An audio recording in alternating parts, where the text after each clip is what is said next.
नमस्कार।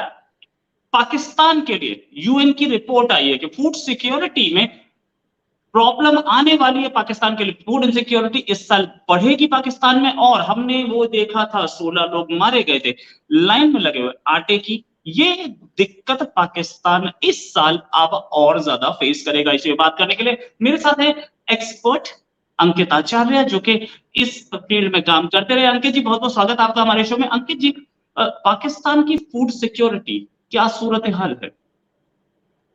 पाकिस्तान की आज की स्थिति बहुत ज्यादा खराब हो चुकी है। और फूड सिक्योरिटी के अलावा हर फ्रंट पे अगर आप देखेंगे तो उसको बहुत चैलेंजेस आ रहे हैं। और ये फूड सिक्योरिटी जो है ये आज की नहीं है, ये 2022 में 2021 से इसकी एक कहानी शुरू हो गई थी। और कई एक्सपर्ट्स बताते हैं, कई लोग बोलते हैं कि जो बाढ़ आई थी 2022 में वो इसका मुख्य कारण था।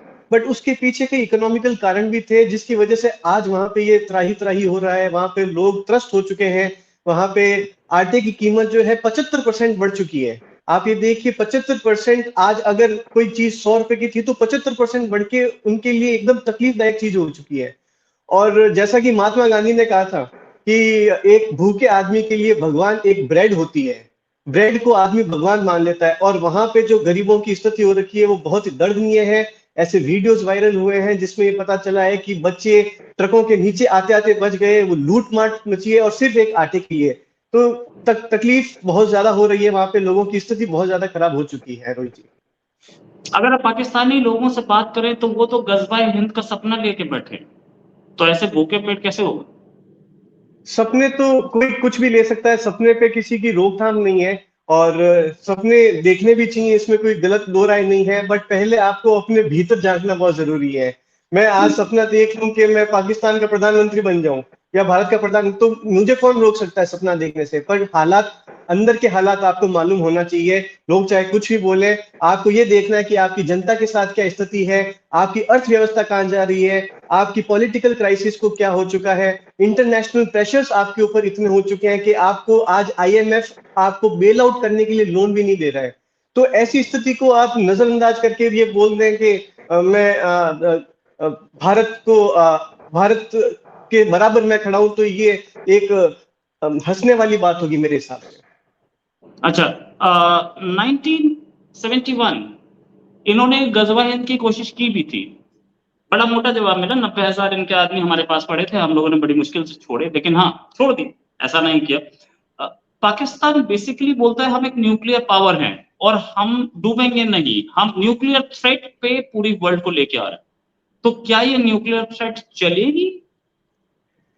न्यूक्लियर थ्रेट अब उनकी दुनिया के सामने पता चल गया कि वो फुस हो चुके हैं। आप आज की जो पाकिस्तान की स्थिति देखेंगे, 2002 में पाकिस्तान की स्थिति अलग थी। आपको अगर याद होगा तो जिस समय भारत ने न्यूक्लियर टेस्ट किया था पोखरण के अंदर, और उस समय पाकिस्तान ने भी जल्दबाजी में अपना एक पावर दिखाने के लिए गौरी मिसाइल्स का भी एक टेस्ट किया था। तो 2002 की स्थिति अलग थी, आज की स्थिति बहुत ज्यादा खराब हो चुकी है।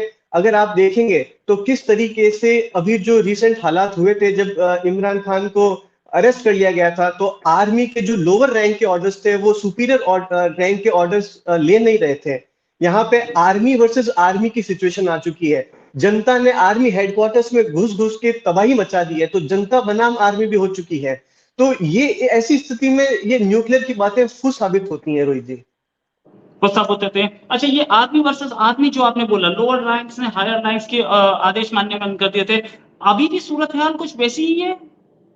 अभी भी सूरत वैसी ही है। हालांकि सुप्रीम कोर्ट का निर्णय आने के बाद ऐसा दिखाया गया था कि थोड़ी स्थिति सुधार में आई है, बट ऐसा बिल्कुल भी नहीं है। वहां पे आर्मी रैंक के ऑफिसर्स एक दूसरे के ऑर्डर्स नहीं ले रहे हैं। और ये जो आर्मी वर्सेस आर्मी है, this is the biggest threat to a nation. Army की एक देश की सुरक्षा का ख्याल रखने वाली जो आर्मी है, उनको एक तो ये खाना भी बराबर नहीं पहुंचा पा रहे हैं।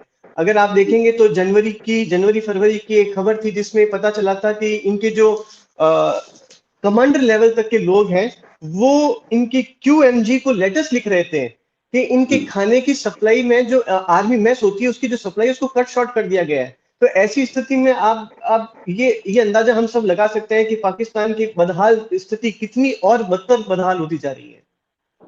राइट। अच्छा, पाकिस्तान की सिचुएशन तो ये है, पाकिस्तानी एलिट या पाकिस्तानी रूलिंग क्लास वो क्या कर रही है और पाकिस्तानी आर्मी क्या कर रही है? क्या वो इसको सुधारने के लिए कहीं लगे हैं? अभी ऐसी स्थिति हो रखी है रोहित जी के पाकिस्तान के आदमी, पाकिस्तान की जनता, पाकिस्तान के जो वजीर हैं, जो वजीर आजम हैं पाकिस्तान के, या वहां की जो हुकूमत है, वो सब पथभ्रष्ट हो रखे हैं। वो ये नहीं समझ पा रहे हैं कि हम किस तरीके से आईएमएफ के ये डील नेगोशिएट कर सकें कि हमको एक लोन मिल जाए। और आईएमएफ उनको ये बात बताया जा रहा है कि पहले आप अपनी पॉलिटिकल सिचुएशन, पॉलिटिकल टर्मोइल को खत्म कीजिए। आपको ये ध्यान रखना होगा कि जो लोन का रीपेमेंट है 2023 से 2026 के बीच में, उनको ये लोन का रीपेमेंट करना है, वो उनकी स्थिति नहीं है, which is equal to 77.5 billion US dollars. ये 3 साल के अंदर उनको क्लियर करने हैं। उसके अलावा जो ये आज बेल आउट पैकेज मांग रहे हैं वो भी इनको नहीं मिल रहा है। तो इंटरनेशनल प्रेशर इतना है कि वहां की हुकूमत को ये अभी तक समझ में नहीं आ रखा है कि हम पहले आर्मी को सुधारें, या आम जनता की जो मूलभूत सुविधाएं हैं उसको सुधारें, या इंटरनेशनल प्रेशर को कम करने के लिए हमारी जो लाइबिलिटी है, रिस्पॉन्सिबिलिटी, उसको पूरा करें। तो इनके पास अभी कोई भी एक क्लियर कहते हैं रोड मैप नहीं है इस टर्मोइल से बाहर आने का। You can say that this is the worst Pakistan has ever seen since its inception in 1947। अच्छा, मैं एक चीज पूछना चाहूंगा कि क्या ये बोल सकते हैं यूएन की रिपोर्ट को देखते हुए कि पाकिस्तान भुखमरी की कगार पर है, या जी जी बिल्कुल। एग्जैजरेशन हो गई? ये नहीं नहीं, बिल्कुल भी नहीं हो सकता है। ये पाकिस्तान की खुद की मीडिया बता रही है कि 6 million people were affected facing the food shortage, 6 million लोग। और आने वाले समय में, यानी कि इस मंथ के एंड में या अगले मंथ की शुरुआत में, ये पॉपुलेशन बढ़ के 8 मिलियन हो जाएगी। अब आप ये देखिए, 8 मिलियन लोग ऐसी स्थिति में है जिनको 2 वक्त की रोटी, 1 वक्त की रोटी नहीं मिल पा रही। 2 वक्त तो बहुत दूर की बात है। और आटे के लिए लूट खसोट होना, ये सबसे शर्मनाक बात होती है एक हुकूमत के लिए कि वो आम जनता को आटा भी नहीं प्रोवाइड कर पा रही है, और उसकी दाम 75% से 80% तक के बढ़ चुकी है।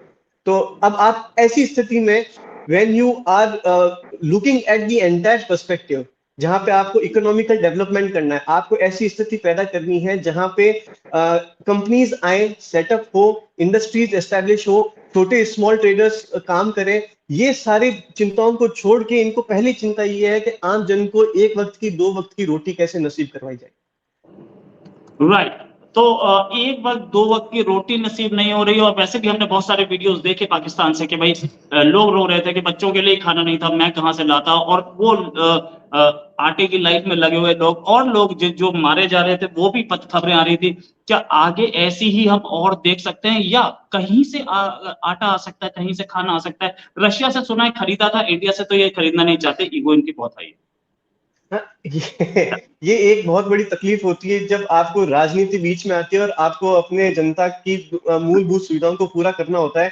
तो अगर आपको कभी झुकना पड़े तो आपको झुकना भी चाहिए। पर स्थिति ये है कि पहले वहां पे आज जो हुकूमत में है शरीफा, वो ये चाहेंगे कि किस तरीके से अपने ऑपोजिशन को चुप कराया जाए, और उनका सबसे बड़ा ऑपोजिशन इमरान खान है।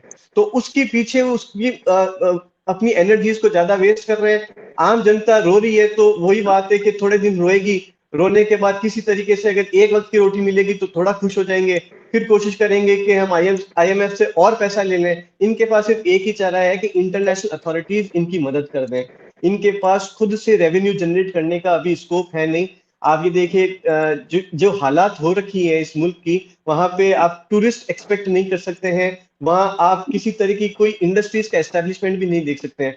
तो ऐसी स्थिति में इनको सिर्फ और सिर्फ एक ही चीज रहेगी कि दुनिया से पैसा लेना पड़ेगा, चंदा मांगना पड़ेगा, हाथ पैर फैलाने पड़ेंगे, चाहे वो रशिया हो, चाहे आईएमएफ हो, चाहे यूएन हो, चाहे यूएस हो, चाहे इंडिया हो। इसमें ईगो नहीं लेके आ सकते। और इंडिया एक ऐसी फिलोसफी पे चलता है, एक ऐसी आइडियोलॉजी पे चलता है जिसमें अगर उसे लगता है कि हमारे पड़ोसी मुल्क चाहे वो कितने भी खराब हो, अगर उनको आवश्यकता है तो उनकी ये मूलभूत सुविधाओं को पूरा करना चाहेंगे। अगर आप तालिबान भी देखेंगे, तालिबान में जो दिक्कत आई थी, हो सकता है भारत ने उसको ओपनली रिकॉग्नाइज नहीं किया था, बट जब वहां पे तकलीफ आई थी तो भारत ने सबसे पहले एड भेजी थी। आप टर्की देखिए, वहां पे भारत ने एड भेजी थी। सीरिया में भारत ने एड भेजी थी। तो अगर जहां तकलीफ होती है, India is the first country to step up and provide facilities to the affected countries. तो पाकिस्तान को ये ईगो छोड़नी पड़ेगी अगर वो वास्तव में अपनी जनता के हित के लिए सोचना चाहते हैं तो। राइट, और ये भी कि ये सिर्फ मोदी गवर्नमेंट की पॉलिसी नहीं है बाहर लोगों को हेल्प करने की, ये डॉक्टर मनमोहन सिंह की पॉलिसी भी थी।